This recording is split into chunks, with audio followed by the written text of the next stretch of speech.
Hello, welcome to VO Journey podcast. Say hello. Gabby and Gabby and Kat here. Say hello. Say hello. I Hello, I think hello. we gotta come up with somewhat of a new beginning. No, and I guess we don't have to, but yeah, because now we're hosting this together. So we need to have Hmm. like we all need to chime in. Maybe it could be like ding ding ding. So stupid. Like I'm here, and I'm here, and it's me. No, that's totally stupid. They're totally looking at me. If you guys can't see, like I'm an idiot. So anyway, Never. yeah. So today's topic is, I think, a very important one. Right? We're going to be talking about how to handle rejection Hmm.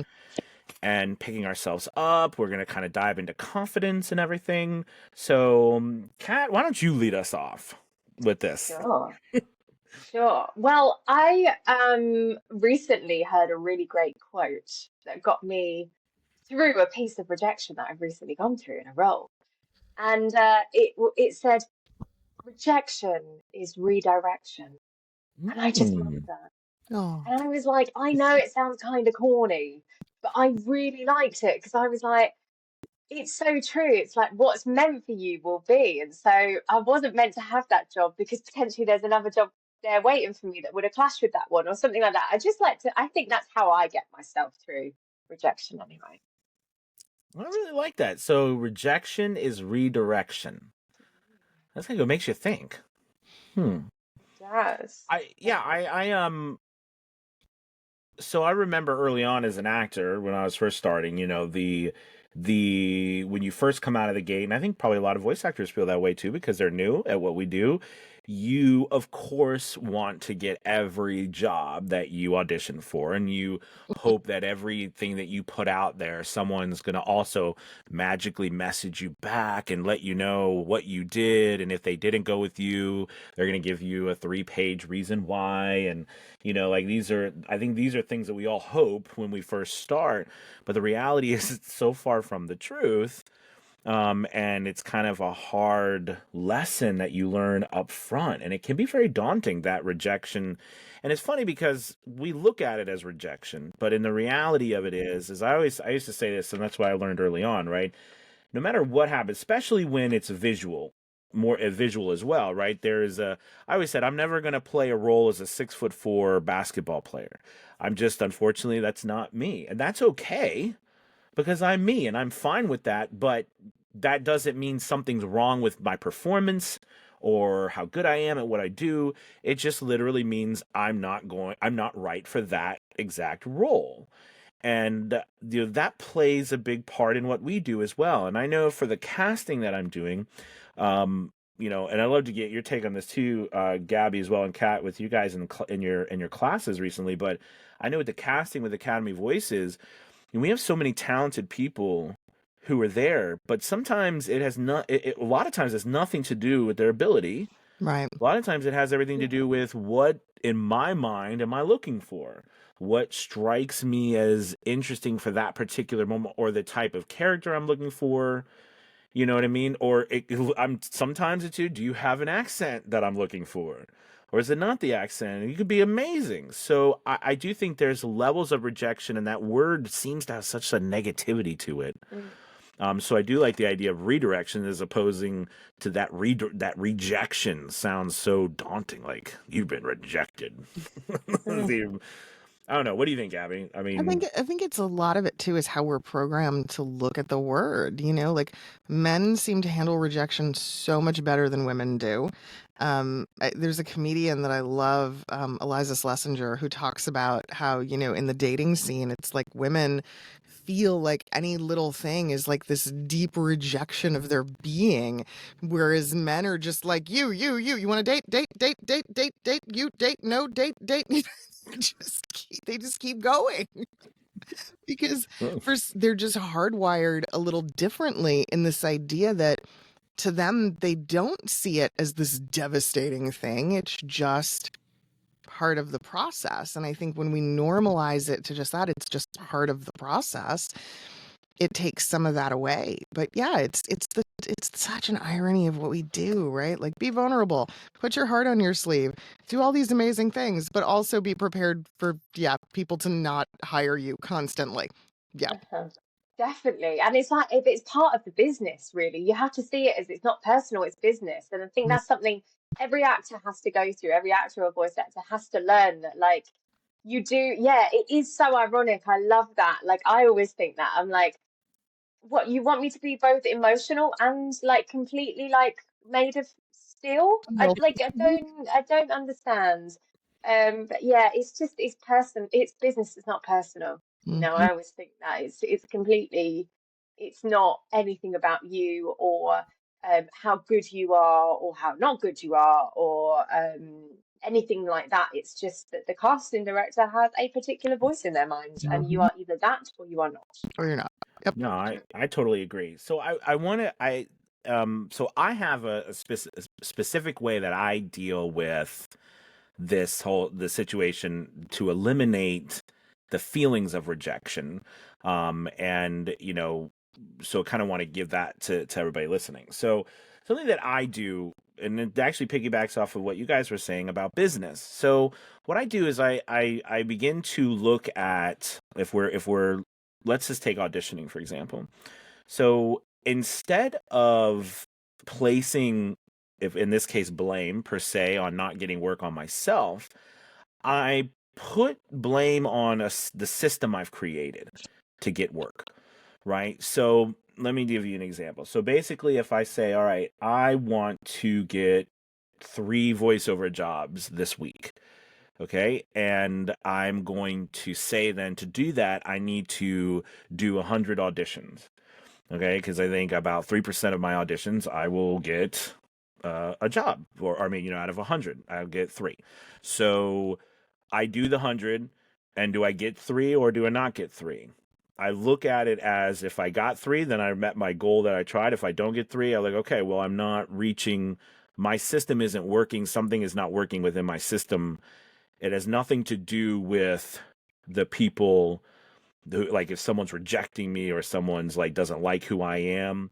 Now, I will admit, right, this comes after years of training that I've had and things like that. So there's always an exception that you'll find, how do you up those numbers? But that's the whole point. The point is, for me, this is just me, and you all can like give kind of your tips, but for me, I've tried to always move more towards systematizing my thought process, because I've always thought, if I do enough, if I, do the right things that I know have predictable. So I always say we want to have repeatable processes that have predictable results.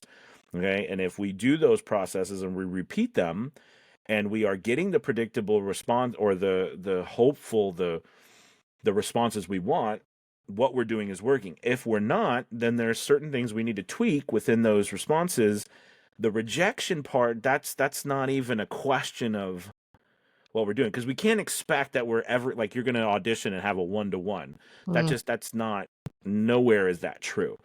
Okay, so that's how I kind of look at it, as more of a system. I set a goal and I look at it. I can affect this change. Now I can get into lead measures and lag measures, which I love to talk about. But I can affect something. I can try it out. If it works, great. If it doesn't, then my system needs to be a little bit altered.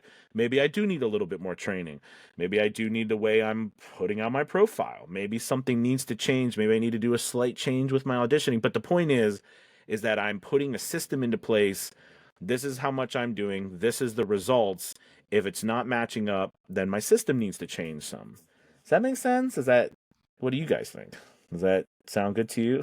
I think I think it does make sense. I think just clarify for myself and the listeners, when you say system, what exactly do you mean when you say system? So when I'm saying a system, is exactly kind of what I was saying there. Was a system is repeatable processes that produce predictable outcomes. Okay. Okay, so that means that something that I can do, that I create, like for example, I'm going to do 100 auditions, Hmm. and I've done 100 auditions, and I know that if I do 100 auditions, I'm going to get 3 jobs.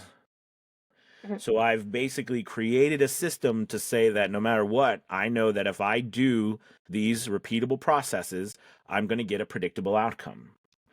All right. Mhm. You could think of And then it. if you, Sorry, go ahead. sorry, just if you don't get that predictable outcome, then you know you need to change your system. Is that what you're saying? Yes, Got exactly. you. Bingo. Bingo. Exactly. Got Yeah. you. Wicked. Yeah. And I kind of modified it. And I always tell people, bear with me because sometimes the vocabulary I use and the things that I use, I modify them to make sense to me. So, but I do think, like, if you look at McDonald's, right, the ultimate system, you go there and there's, teenagers working there, but yet the same product is produced Mm, all over the world. And you expect, like the expectations are the same and it works and it's incredible, despite whether you like McDonald's or not. The truth is it's an amazing system that they've built. And so I kind of look at it in a business with us, with as voice actors. We are always teetering on that freelancer employee for hire and wanting to be a business. And it's a difficult tightrope we walk, I think, because that's our challenge, because it's us, but yet we're trying to make a business too. So, mm, how do we sell us as a product? And Mm. that's why I think we in the industry, and we're actors, let's be honest, we're emotional. It's so on our sleeves. Everything is very emotional. So I try to remove personally as much of that as I can through the system that I create so that that doesn't affect me like that. It's more the system's problem, not and part of the system would be is my training, right? That's a part of the system. Am I getting training? Am I getting my training a couple times a week? Am I meeting those things? You know what I mean? I know it's almost like, I hate to say it because there's such there is the creativity that we love, but I try to break it more down into numbers. mm-hmm. If I post this many videos, if I do this much, am I getting these results?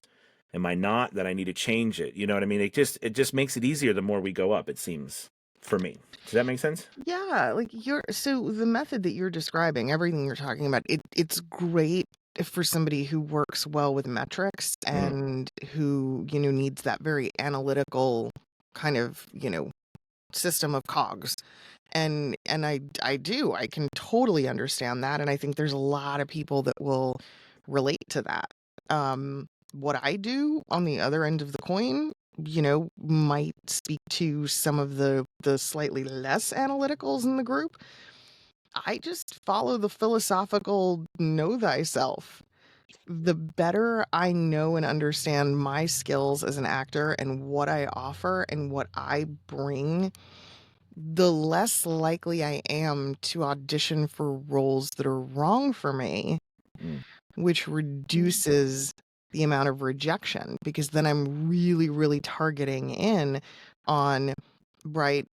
I always say it's the difference between, being on a pay to play and competing against 200 people for an audition and competing against five, mm, because obviously you're significantly reducing the level of rejection when you're one of just a small little handful that's being considered to begin with. And I do think that that's such an important part of that idea of personal branding and what we do to really create um, our own marketability in this Mm. industry.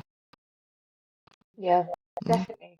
And I'm going to go on another end of some sort of spectrum, and I'm going to talk about emotions. there you go. So I think I do some and some of all of that, what you guys have just said. I think I need to do more of what you're saying with the system, Anthony, actually. I think that will help me in a lot of ways because I don't think I do much. I'm not a very analytical person, though, to be fair. But I think one of the things that's helped me kind of get through stuff is actually allowing myself to like be sad about it for like a minute, especially if it was a role I was up for that, I've had a recall and then I'm like so close and I really wanted it and then you don't get it. I totally allow myself to have like a little cry. I Mm. allow myself to like feel it rather than being, because I've done the opposite where I've gone, well, I don't care. Where inside I really do. I really do care because I care about my job. I care about, I'm passionate about it. Of course I care. So I tried at the beginning of my career to be like, it's not going to bother me. It's just going to roll past me and I don't care. But really, I do. So I have to, for me personally, I have to like feel the feelings and then I go, okay, I've had my cry. I've had, I've done, I've got it all out of my system. Now what can I do to move forward? And there might be, I don't know, there might be people out there who feel like that as well. And I just think it's okay to feel sad about it, but you can't stay stuck in the sadness. And you can't let it stop you from putting yourself out there again and again and again and again and again. Really. I feel like this is like one of the healthiest conversations I've had in a while. Like we have so there's a really good points of view. You know what I mean? I mean, and I think there's I almost feel like putting all of them together is also a great idea, right? Mm. Um, I love that. So I think, and the reason why I think to say this to everybody listening is that you're going to. When I work with people, I guess for me and how the system came about, or when I talk about that, is I always feel like I want, maybe it's a teacher in me. I always want to give applicable steps to someone. What could you actually physically do to get through something or to get something done? Do you know what I mean? So much of what we go through because we're actors and we're creatives is philosophy. It's important. Yes, we wear our. It's important to be sensitive because I think sensitivity is a very valuable asset for voice actors. We have to be able to show emotion when we need to show it, Yeah. which also drives some of us crazy, but that's a part of what we do. Is be able to show emotion. But I think that being able to say, hey, this is something you can do, and you do A, B, C, D, that does, you're right, that does help some people. And other people, though, need to look at it from your point of view, Gabby. And I think all of us could, your point of view, Kat, because I know sometimes like, oh, I really would have liked to do that, but I didn't get a chance to Mm. do it. And be like, well, let's move on to the next one. And so you got to kind of do both. Yeah. And I mean, Yeah. sometimes it's hard too, because depending on the role or what it is, like I know for me, like in the commercial world, things move so fast. I don't have time to always, give myself the emotional moment like Kat's talking about. But then what'll happen is usually like and look, the unpredictability of the industry. If sometimes 3 days after I auditioned for something, I'll hear the thing. Like I'll hear the commercial, I'll see the commercial, and I'm like, oh, okay, well, that didn't happen. And and then other times, right, huge stretches, like weeks can go by. And I'm like, well, okay, there's no way I booked that. And then you get a call. So there's always Mm. that roller coaster of emotions in this business. It's wild. What are some things? So I get a lot of questions from voice actors. I know I mentioned it early on, but I want to get y'all's take on this. I get a lot of questions about, you know, should I be receiving feedback? Why can't I just like, why won't like no one will contact me or tell me why I'm not getting hired? This sort of thing. What am I doing wrong? Do I need to do something different? I just want some sort of feedback from Mm, these people I'm auditioning for. I'd love to hear y'all's take on that because I think that's I'm sure you guys get asked that question too, or we see it a mhm. lot. These people just won't tell us anything. So I just kind of want to chat about that. It's not their job. I That's was literally going to say the same yeah, thing. yeah. That's That's our job. right. That's If you really how want, if you want feedback, come to a coach. yeah, You know, yeah. the casting director isn't there to give you feedback. They're there to cast the job. Mm-hmm. Now, I will say there's some companies, right, who have found ways to sort of like merge that process now. Like this is very popular in LA. It has been for a while, where you can have a casting director, coach, studio, like almost like it's a little combo, and you can sort of audition for something in real time and receive feedback from the casting director at the same time, but you pay a premium for this. I would bet. Wow. Like you pay a Because they have to do it live time while you're doing yes. it. So you That's pay hard. this so really you're then paying to audition, which makes me go, Right. how is that not just a new, like a premium version of the pay to play model? And it kind of sucks for those of us who aren't in LA because that opportunity is not extended. Right. So, Right. you know. It isn't Yeah. that, that's an interesting, thing to, because I was thinking it from the casting director standpoint to have to be doing that live. That's hard. That would seem hard Mhm. to do Not that. really. I mean, LA is I, the I home said, of the booth director. You Mm, know, they love their booth directors. So I feel like it's a little more attainable there. hmm, It's a little easier. They're kind of set up for it. mm, But yeah, the average project, a client, that's just not their responsibility yeah. to handhold and to do all of that. Because you have to think about the sheer volume, even on a small project now, 15 to 20 people are auditioning minimum. And then on the bigger stuff, you could have hundreds. Like, who the hell has that kind of time mm, to go through and personalize feedback for every single person that responds? There's no way. yeah. I think it's about managing your expectations, really, isn't it? It's like expect Yeah, to not be responded to, and then if you right. get a response, that is a bonus. But Yeah. don't expect it, you Mm-hmm. know? Yeah. Absolutely. Like, I think that's yes. Yes. yeah. Because I, it's it sounds harsh, but it's just like you Yeah. have to kind of get used to it, really. And Hmm. it is like when you first join, I do get it. Like when you first join the industry, it can be, you know, scary, I'm sure, to not be used to that, to always be used to like that communication, depending on what your background and where you come from. But I get that it can be scary, but if you persevere and get through it, you will get used to it. Mhm. And like I say, you're looking in the wrong place for feedback, really. That's really it's not the right place. No, no, and I think so because of that, it's important, I think, to note that, that's not part of the rejection. I mean, it's not like these people are sticking it to you by not even communicating with you, right? Like, so it's like it's easy to see, you could feel like a double whammy, not only did I didn't get the job, no one even talked to me, they hate me that bad. That's just not, because you got to think, it's not just the auditions, they also have a whole project to finish. And I know a little bit more about that now, because when we're publishing and stuff, the audition process is extremely important in that work. But once that's done, there's so much to do. So that's just one part of a whole project. So that's why they don't have a lot of time also to just be giving feedback to everybody, because they're doing all the other stuff that comes with that project. You know what I mean? So that's definitely. Now, I did want to kind of go into one thing that I see happen, is that I do think, and it's wonderful, and I love it when we get feedback. It's important, I think, to make sure we know who's giving us the feedback, and to take into consideration the experience of the feedback that we're getting. Um, I've seen so many really amazing, well-meaning people Hmm.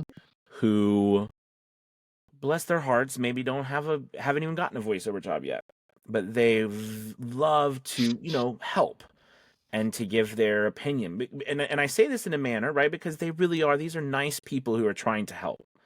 But from an experience standpoint, I see it and I'm like, ooh, I don't know, I wouldn't give that. That's not what they should be working on, coming from an experience standpoint. So I do think it's important. Make sure when you are looking, and I know you ladies probably have some interesting stories, but look at where that feedback's coming from. So don't, just because we're not getting it from the source, be careful where you go get it.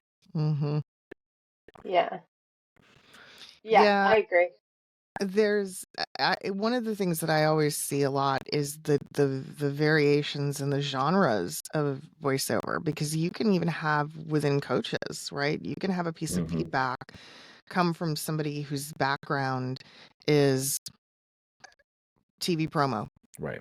And if they're critiquing the work of somebody doing an audiobook, I'm the first person to go, why?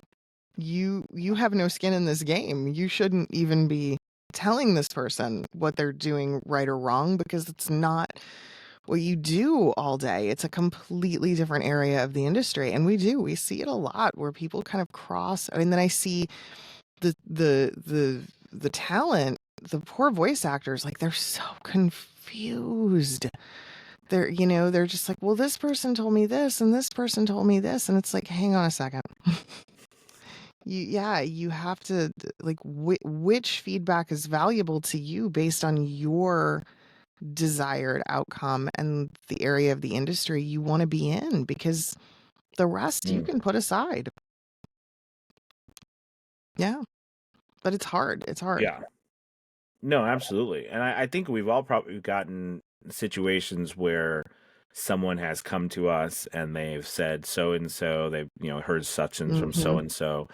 And it's like, and again, and it's important I say this because 99% of the time, again, these are all people who are not like, they didn't wake up and say, I'm going to give all these people bad advice today. That's Right. not No. so these aren't like bad people. They're good people, but it's important to know where the advice, like what experience is backing up that advice. Do you know what I mean? And, does that person have, like you just said, skin in the game? I've coached a lot of people over the years, and interestingly enough, I've met a few who literally have been people who are coaching also, who, and I don't know, we don't have to get into the coaching scene, but that are coaching who don't actually do voiceovers. And so research the people too. Well, Research us. I mean, research the people that you work with or so you know what they actually do. well, look, it doesn't even, we can use any metaphor analogy for this outside of it. Like, Hmm. you coach your son's football Yeah. team. Well, okay, but if somebody said, "Hey, Anthony, I want you to come coach the soccer match," you'd be like, "I what?" Like, Right. Exactly. Yeah. It's not my field, right? It's not my right, sport. literally not my field. Yeah. So Yeah. those are the No. things we have to keep in mind. I mean, the other thing I think that doesn't get talked enough about, are you are you seeking feedback or are you seeking validation? Because they're two different things. Mm, yeah. Yeah. Oh, that's a good point. Yeah. It is. That Yeah. is a good point. Yeah, Yeah. yeah, yeah. Because yeah, feedback is, it depends on the person you ask for feedback. Some people are just going to tell you everything to correct, but that Mhm. doesn't mean you didn't do anything good in it. Mhm. There's a difference. And some people are going to give you the old good, bad, good. Mhm. Uh, that's what I tend to do when I give feedback. That's my style. Mm, Because I think that's what works for me, and that's what makes me feel comfortable as a coach. But some people are just you're gonna go to someone for feedback, and it's not gonna be what you thought it was gonna be. You can't Mhm. let that put you off, and I think, and if it has put you off, it's because, like Gabby said, you're looking for validation.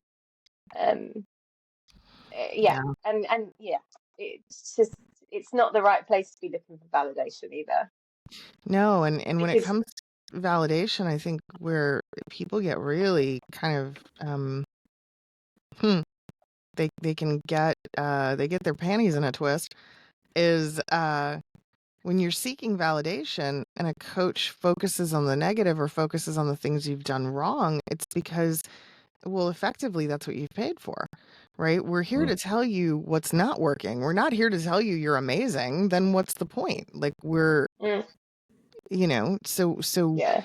people are gonna focus in on the things that need improvement, mm. but then it can be upsetting because, yeah, again, Yeah. yeah. It is. You're right. I do Yeah, think it but fits in. I think if you're getting upset about that, then you need to take a look at your ego, because I think it's getting in the way, and you have to be honest with yourself about it. We've all had I'm sure all of us in here have had times when we're like, I just want to be validated, like right at the start of our careers as well, I'm sure. That is the time when the ego gets in the way so much. But you have to put yourself into check, and you have to go, okay, this feedback isn't because I'm bad, it's because I need to improve so that I can get the jobs I want. Mm-hmm. You have to start, it's all about the reframing it in your mindset as well. Mindset is so huge within our industry. I mean, Oh it's yeah. humongous. It gets you through the good and the bad times. Oh, Absolutely. absolutely. Yeah. Yeah. No, I love this. I think that is. I really like that feedback or validation. So I think a lot of times, me personally, I'm like, look what I have done.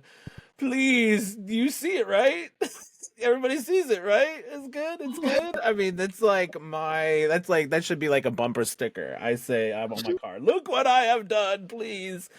I mean, I do think that is inherent for actors, It's though. That so is so funny. we Yeah, battle when you talked about mindset, cat. You're right. We battle this sort of thing. That's normal, mm, everyone. We battle. At least I know we battle these feelings. I mean, look, if you now, I would say as voice actors, it is a little. It's easier for us to we're by ourselves. But coming from an acting background, I love being in front of people, and I seek that attention. I like it. So, because, so when I don't get it, I'm kind of like, please look at me, someone. Because, but that's probably just because I have that sort of personality where, some people have, not that. But yeah, it's a battle that we fight, and that mindset yeah, matters. How you deal with yeah, it. Yeah, I mean, and two, there's nothing wrong with being honest in the seeking. Like I'm Hmm. like it doesn't matter what it is, and it doesn't necessarily have to be my career, but like if I will literally go, did I do good? Hmm. Did I like yeah, I'm like a kid. Like I want my pat on the head. Like please, Yeah. yes, yes, yes. But I think that that's it. It's asking for it and knowing where Mm. to receive it versus yeah, when it's a feedback based situation. But you're so right. yeah, It just cracks me up. Oh Yeah, my god. yeah, it's just something that's which is probably why I love the stage so much. It's such a Mm, personally, yeah, and also why I think for me personally, I love this. I love doing this with you all. I love talking to people personally. So going back to know yourself and making like a full 360 with this, mm, right? Is it knowing yourself and setting yourself up in the right community of people to know where you're getting what feedback where. It's good to have people who are there to validate you, but it's also good to have people who are there to say, yeah, not so much. We need to work on this so that we can get better. yeah, Because it's very difficult, especially early on, to know where you need work because you don't know what you don't know at all. mhm. And you can't even mm, tell. I mean, early on, I couldn't even. I really didn't know what sounded good. I mean, I probably like it doesn't sound. I don't know. I don't know. And I remember, I'll never forget this one time. This is funny story. So I had worked really hard on editing my work, and I got my family together, and I hired this engineer to take the same piece of raw audio and engineer it themselves, and I engineered mine, and I had them do a like a blind test to see which one they liked more, and I listened to his and I listened to mine, and I'm like, oh my god, they're gonna pick mine. All of them picked the engineer, the other guy, and they're like, that one just sounds so much better. I'm like, no, you don't. No, you're not. It's this one. No, no, no. We like the engineer. I'm like, I'm done. I can't even. I don't understand it. What the heck? And so Kendra. like that was early on. That was like my first year or so because you work hard, but I mean, you need somehow to get feedback that's accurate. So then I realized again, okay, I need more work. You know what I mean? yeah, These people weren't out to get me or make me feel bad. They just were honest about it, what it was, because I didn't give them any So inclination which one was which, right? It was mm. just like a blind hearing. So, anyways, it's just I remember that. I remember that specifically. I thought, oh yeah. No. I'll tell you the one that did it for Oh, me. My early start in voiceover because I came out of radio and I spent so much time doing radio imaging. And most people have no clue what imaging is. Like outside of Mm, radio, it is a underappreciated lost art form where people are like, what is this? It's just a bunch of noise and it's kind of crude and it's loud and it's obnoxious, right? And so I used to play my imaging demo for people because I was just so proud of what it is. And yeah, if you like apples to apples, like if you stack it up against other imaging demos, sure, it was amazing. It was a banger. But people in the commercial industry and in narration, I could just see their faces like kind of transform into like a what the fuck was that? Like you could just and I would crumble, like, right? It would be so devastating to me. It took a while for me to understand, oh, they don't even know what this is. And it's so out of their scope of, they don't even know how to critique it or where to begin with this because it's so out there compared to what they're used to. Mm. But that was, yeah, that was a hard one for me because I was always like, I don't understand why people don't like it. Yeah. All right, Kat, you must have a story. Mm. You have to have a story. Brainstorm. I mean, because you do a lot of stage work too, or film, don't you? I mean, as Yeah, well. film, Does stage. everything. Yeah, pretty And much. she flies. I, And she flies. Mhm. um, Put you on the spot. what you have put me on spot. Nothing comes to mind That's okay. You get apart the. from actually no. Right, this isn't like necessarily. Actually, no. This was feedback. So the first time I produced an audiobook for ACX, it was in my first year of being a voice actor, and you know what ACX is like, right?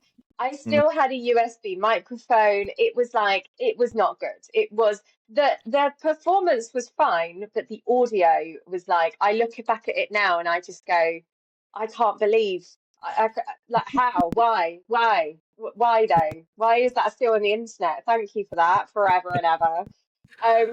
So I remember like trying to like figure it all out and like it's really like crackly and like I don't know, just sounding like really gnarly. And the author comes back to me and she has no clue about audio editing, but she was like, yeah, I think we're really going to need to work on this because there's some static in the background that is just it's really distracting and oh my God, it's awful. I mean, you can go and look it up. It's on Audible. It's terrible. It's not great. It's honestly, truly, probably the most cringeworthy moment of my entire voice career. But from that, I learned how to actually audio edit and now I can do it no problem and it's not an issue. But had I not have gone through that experience, I wouldn't have there was no yeah. way I would have because I was learning I mean RMS and all the different like like terms. There's so many different terms within the industry that when you're just starting out, especially because I just came as a performer going into voice acting, the transition to find out about all the technical side of it was huge. Mm. But I think that job helped me figure it out. But it was kind of like because I thought, oh, this sounds fine, this sounds fine. I sent it to the author, and she was like, absolutely not. I was like, oh no. It is so funny. So with all of this, moving into what we said we were going to kind of talk about in the beginning is to the confidence. So we'll kind of maybe we'll end on confidence. So I don't know, from what I hear, like especially from all of our stories too, is to me, I think confidence is built through experience, trying over and over again, um, being able to put yourself out there, knowing that it's okay. You're going to make silly mistakes. There's going to be cringeworthy moments. There's going to be things, but confidence comes knowing, right, that you can do it. Stuff is going to happen. You're going to be okay, and you can continue do it, and then you're going to have wins. But I think talking about, I want to get y'all's take on, because building that confidence really makes important. I know for me, one thing I did that helped me a lot. I don't recommend this for everybody, but I early on I told myself I wanted to be that guy that always had a job. So, because, I was looking like I always had a job in the queue, like that was never going to be the guy. Because there was always, so many people like, I need work. There's no work. I'm not getting work. I didn't want to be that guy. I'm like, I'm always going to have a job. I want to be that guy who says, I always got a job. Now, early on, that meant I took some jobs that were not the best paying, but I always wanted to have a job. And I do think for me, it did help build my confidence because I thought even though it might have been royalty share type situations, I did feel like, well, someone out there likes me enough to hire me. So if someone does, maybe the next person will. And they did. And the next person will. So those small wins are very important. And I try to tell people this. I know so many people out of the gate want to make a lot of money. I get it. But sometimes it's more important to make like to cash in on the confidence, if that makes sense. Like to pay your confidence meter first, Mm, other than your pocket, because your confidence is what will keep you going, right? That I can do it, that excitement about I'm actually good enough for this. Because if you don't have that, because I can't imagine, and I've worked with a few, and God bless them, but I can't imagine doing this for years and not get your first job yet, or not being, not doing it because you're waiting for that perfect moment or whatever. That's a confidence killer. hmm I don't know. What do you guys think? I think for That's just me, me. That was confidence. me. I mean, it might be totally different for you all. Yeah. My confidence personally comes from my reason why. Why am I doing this? What's That's my reason behind it? Why does it matter what I'm doing? What's my intention? And not every job is going to align with why I want to personally do it. Sometimes I just want to have the money. mm, And I got the job, so I'm taking it, right? But for me, what keeps my confidence up is actually taking the emphasis off of myself and putting it onto others. So my intention for doing my job is to help stories be told and to help mm, people feel seen and heard, whether that be on screen or audibly. That's why I do what I do, and so I take myself out of it, and that gives me confidence. I was just laughing because your answer is so much better than mine. I thought I was like killed it, and then you're like, "I'm changing the world with what I do." I'm like, "Yes, you are, Kat. I got you." It's good. No, no, I'm no, it's changing the true. world. It's true. That's okay. Look, I'll be the oddball and the capitalist in the bunch because Mm, again, I mainly serve the advertising industry. I mainly serve, the commercial sphere. It's mm, all about money. That's mm, it. It's all to me, every bit of confidence, every validation, it is cash in the check. It is so this was something that um oh gosh, somebody pointed out to me years ago. They were like, most people dread going to their mailbox because it's full of bills. They're like, you strut to the mailbox because right? It's where the oh yeah. checks live. Oh, Yeah. that's funny. Yeah. That's Have funny. you ever No, had I a like it. point where that's not happened, though, Gabby? Have you ever had a point where the checks aren't there and you lose your confidence out of interest? Absolutely. Oh my God. Yeah. Yeah. Like, And how and do you get out of that? it's the next job.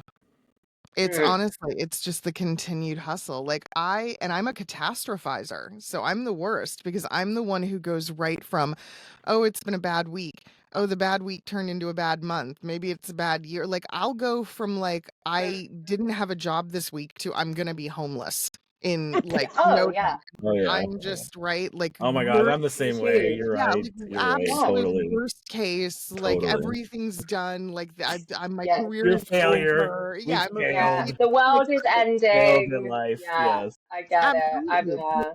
Yeah. But at the same time, like what else do I have to do but get up and do the next audition? Mm, So then the next Yeah. booking comes around and I'm like, "Oh, okay.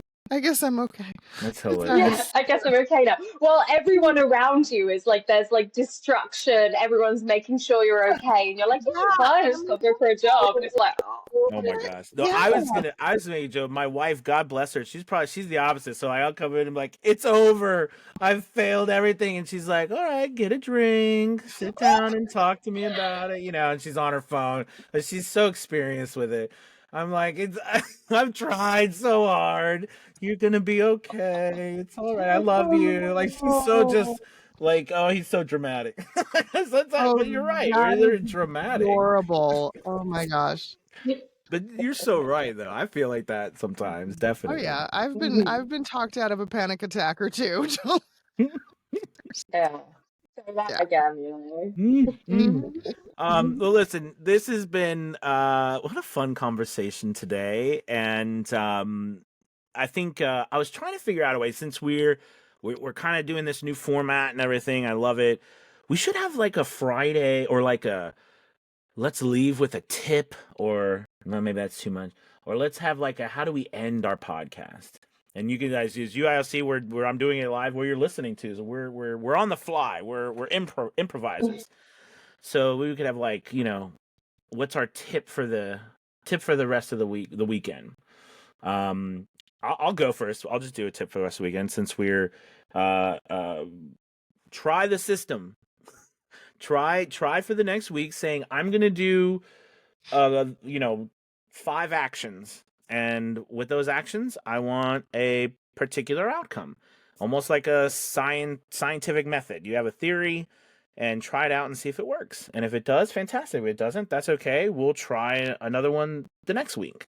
But that's my thing. Put together a small little system to try out this weekend for your voiceover work next week.